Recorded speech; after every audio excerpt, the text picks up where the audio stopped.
everyone, and welcome to the Psyched Practice Podcast, your one-stop for practical and useful clinical information, masterful insight from experts in the field, and a guide to daily living. I'm your host, Paul Wagner, and today we're going to do something a little different. One of the major themes that we see throughout the podcast has been connection. So Ray and I wanted to take a step back and look at how prevalent has connection been, and why does it continue to show up in all of these diverse conversations we have and be such an important piece. So with that, we hope you enjoy this practice in action episode, Keeping Connected.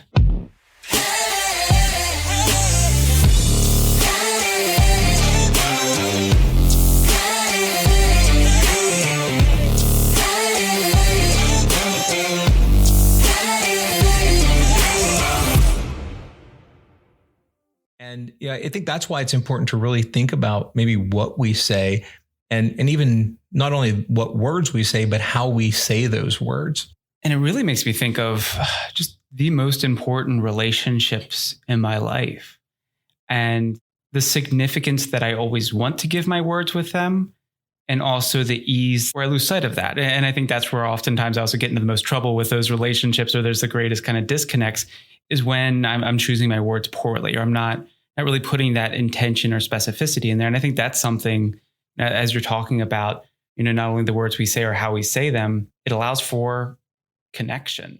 Tell us a little bit about why using pop culture metaphors is maybe important in treatment and when we're working with people. Yeah. Well, so pop culture is maybe one of the most relatable things that we can kind of use as a foundation with people, coming in to work with us. And I think, one important piece that we know from the science is in any therapy is just a therapeutic alliance and some sort of rapport and understanding of each other. So this offers a chance for a shared understanding, especially when we're talking through, I know many of us here do cognitive behavioral therapy or CBT, and a lot of the concepts in CBT, when you're explaining them, can sometimes be a little abstract or hard to understand. So being able to illustrate these concepts with an example that our patients can really grab a hold of and relate to in a different sort of way, and then relate to you in a different way, because maybe they're like, oh, my therapist knows about Marvel movies. That's cool. That it can be a nice way to build rapport and to teach these kind of challenging concepts that also sometimes, it kind of externalizes the concepts in a way that's helpful. That if we're talking about something really hard like depression, to be able to kind of talk about that, in the context of a character or a movie, can make it, seem less maybe hard or challenging for the person to kind of relate to as well. You mentioned something earlier, and I want to just kind of do a quick callback to it with how these interactions are happening. And the thought is we have to remember that we're the professionals and we know where we want to take. We want there to be this support. We want there, we almost kind of have a bit of a timeline in mind already. And when that student is making that disclosure or sitting down with us, they're just in that moment. And when you're talking about that adolescent wall going up and how hard it is to bring that wall back down, we have the best of intentions. And, when we're going and saying, oh, well, let's talk about what the things are going to help, but they're not at that place where we're wanting help yet. They're just at that place where this is the experience they're having and trying to make sense of it. And to be so in tune with that, to be able to hear that, and make that feel safe enough, so that way they're wanting to invest in finding that help, and they're wanting to invest in kind of what we have to offer, and it's not just someone else who's giving advice. Yes. Paul, I love that. I think sometimes the best gift we can give is being in the moment with them. Just be in the moment with them and meet them where they are, right?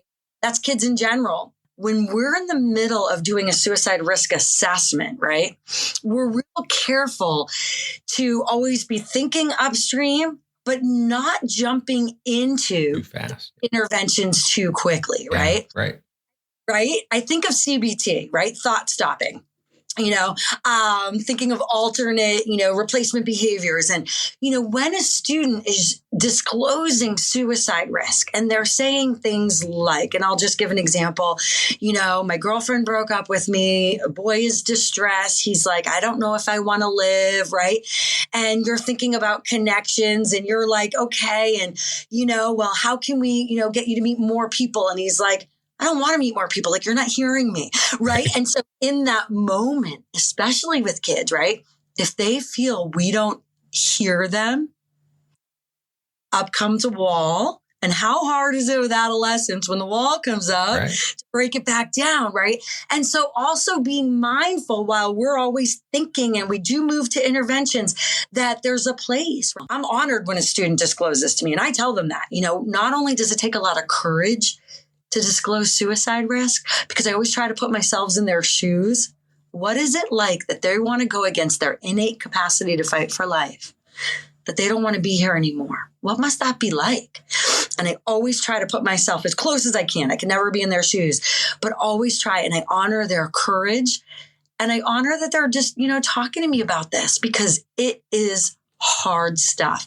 But that gift of just being with them in the moment, some people feel like nobody else has sat with them, and it can be huge. I think about my own training, and especially early, like master's degree level. And it was like, play some games with kids, and then they're going to have fun. And if they have fun, they're going to be more comfortable. And it's use active listening, and it's those basic things. And I think probably, and it really attribute to kind of our time together. I think where I've gone is that relationships so much more than just active listening. That safety comes, and you've used the word authentic a lot, and I think it's always in my head. Your voice is in my head when I work with people, because I am who I am with people. I don't try to change, and I let myself be true to myself when I'm in therapy. And that makes that relationship with them different.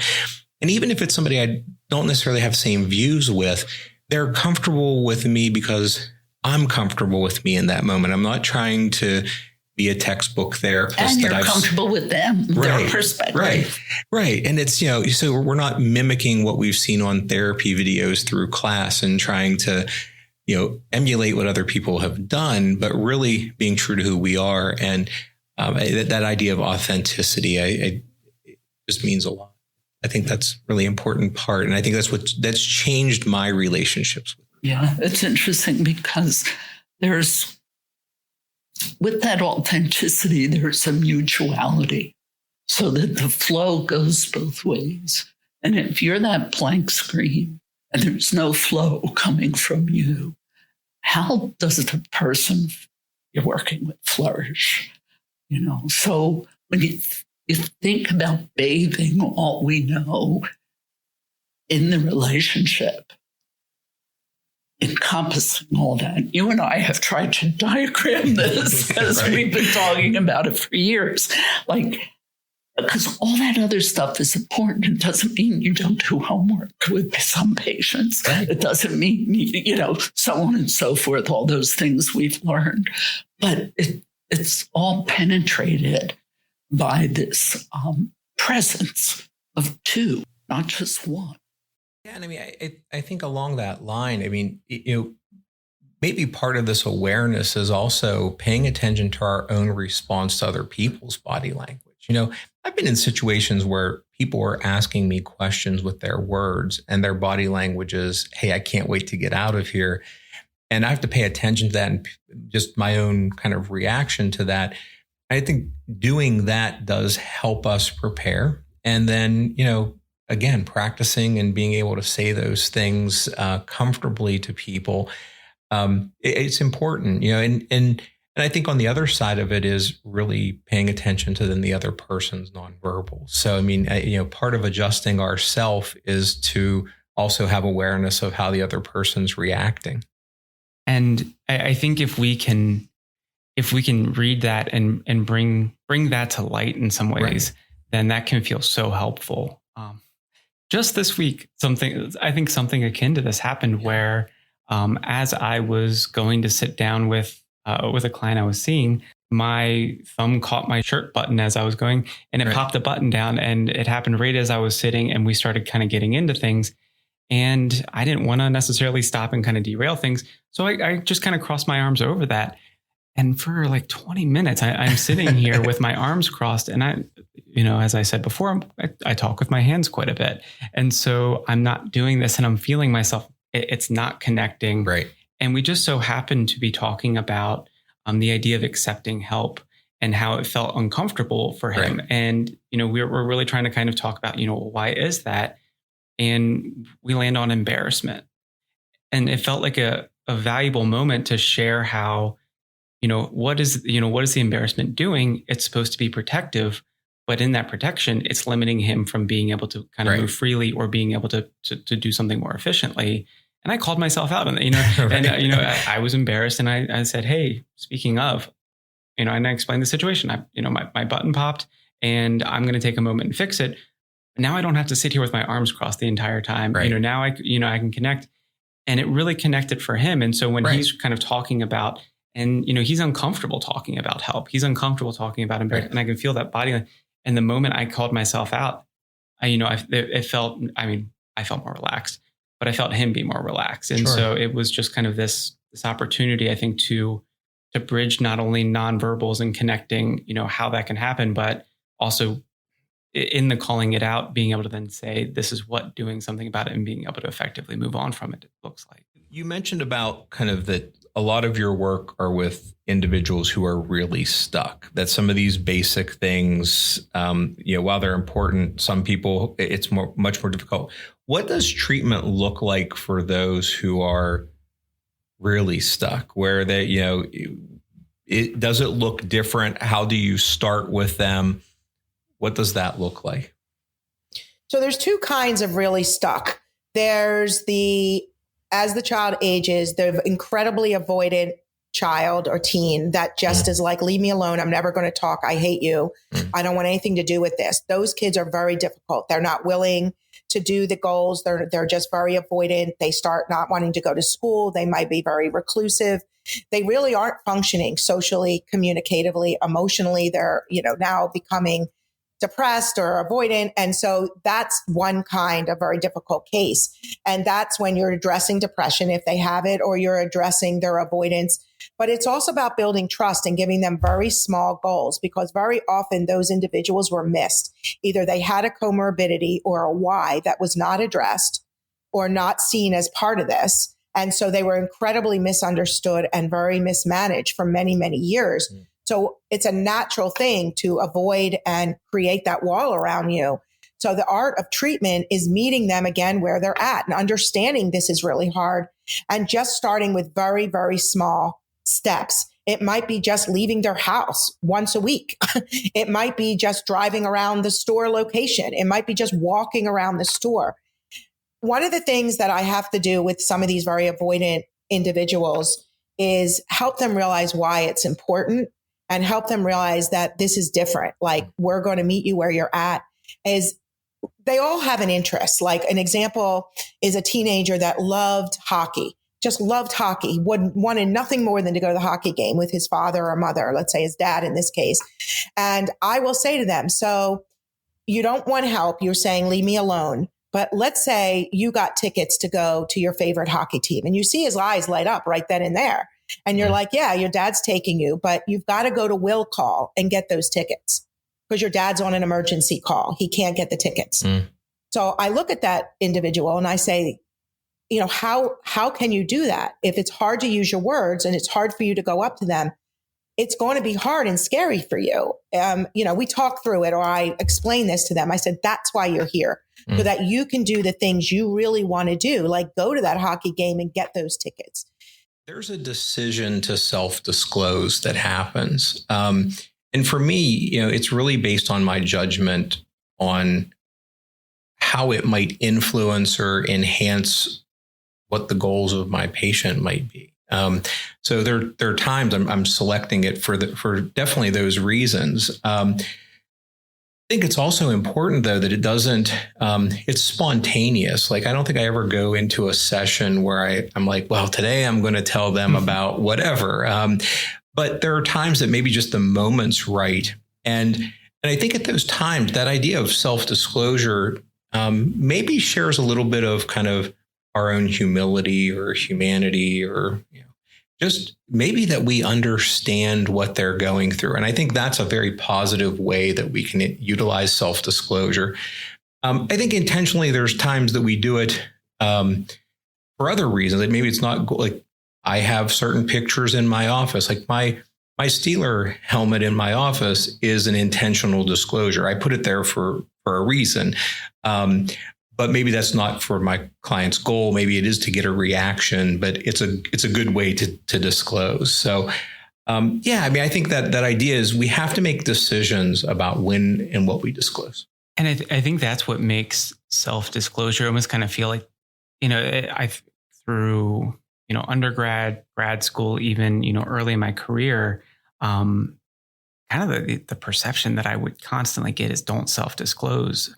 Or, it has to be, you can only do it in these specific situations, which doesn't allow for that spontaneity.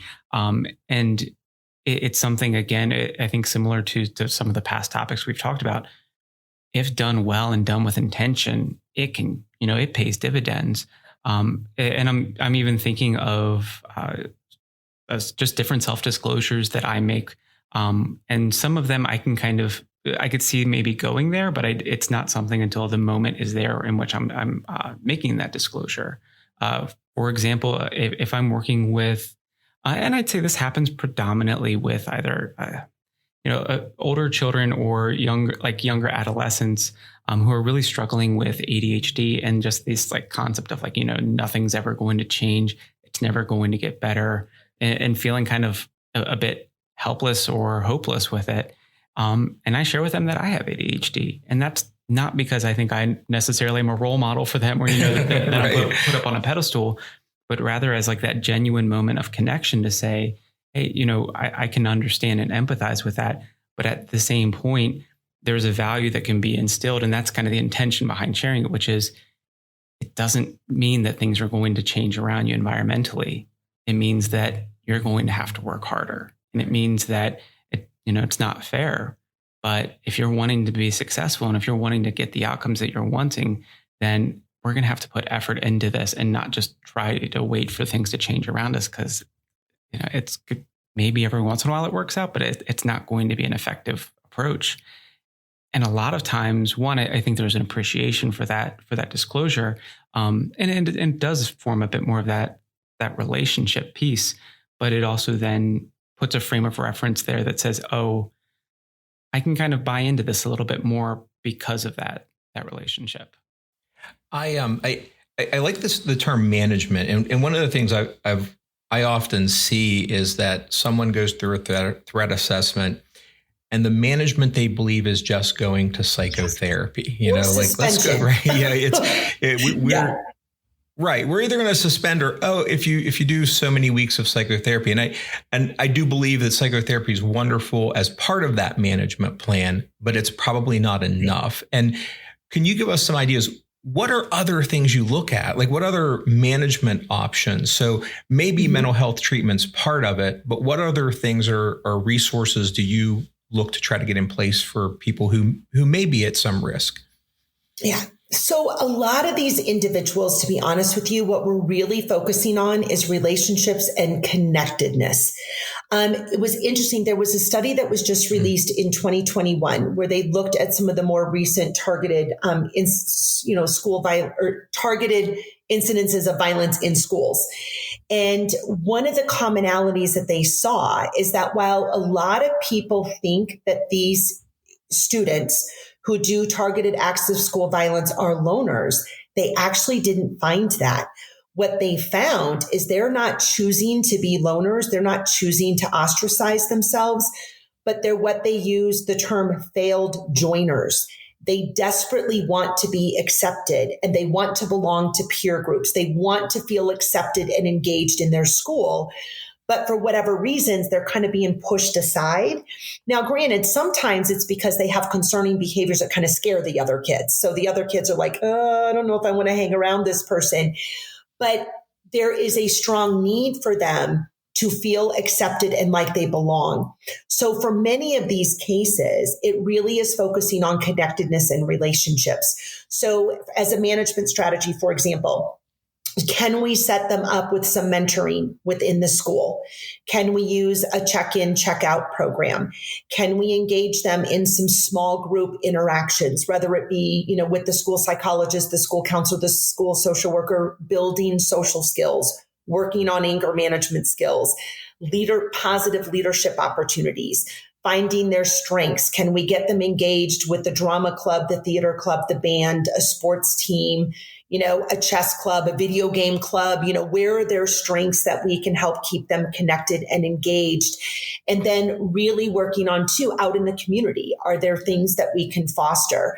So a lot of times, kind of in simple terms, that management piece really focuses on building from their strengths, relationship building. And then if we're finding out that there's any skill deficits that are contributing to the stressors, getting in there and teaching those replacement skills and building those skills. So again, they go on to lead healthy and successful lives, and they can be successful academically and with relationships and in the work environment. I think sometimes we get afraid that we change so much, but there is something actually really liberating and freeing to see that, you mean I'm like the ocean too? Some days I'm wavy and choppy, and some days I'm calm, and some days there's a riptide. And that's the way the psyche is. Yeah. Right. And yet there is something that you want to see is stable too, that you can hold on to. Like, is there a core self in me, or is there is there like a CEO inside me that I can keep on coming back to, or this kind of like ego that I can keep on coming back to? Sure. There's soul center, whatever you want to call it. Certainly. But we are built, it's almost like we're built like light itself. We're both a particle and a wave, right? We're both something of substance and stability that you can measure quite easily. And we're also something that's very dynamic. That's a wave, And I don't think there's any contradiction in that. I think that's just the nature of things. And I think if we as therapists can align ourselves as that prism, we can see then that refraction into so many different colors of the spectrum. Yeah. See how Paul just improvised with me? You see what I'm saying? Like, isn't that like, that is such a beautiful way of putting it. And see, this is what I think is what the beauty of therapy does, is that I'm like now appreciating what Paul said of like that is so cool. And that's also the kind of gold we get from therapy, of we kind of find the pay dirt with them, to use a whole nother analogy, and they find the gold, and then we find the gold, and then we're just like, look at all this wealth that we have together. Like, that was beautiful, like the refraction and the prism. And you see, that's what improvisation does. It does more than talking just directly about things. It's a connection. Yeah. It allows for there to be that blending, and whether it's an individual improvisation or if it's within the relationship itself, it makes it unique.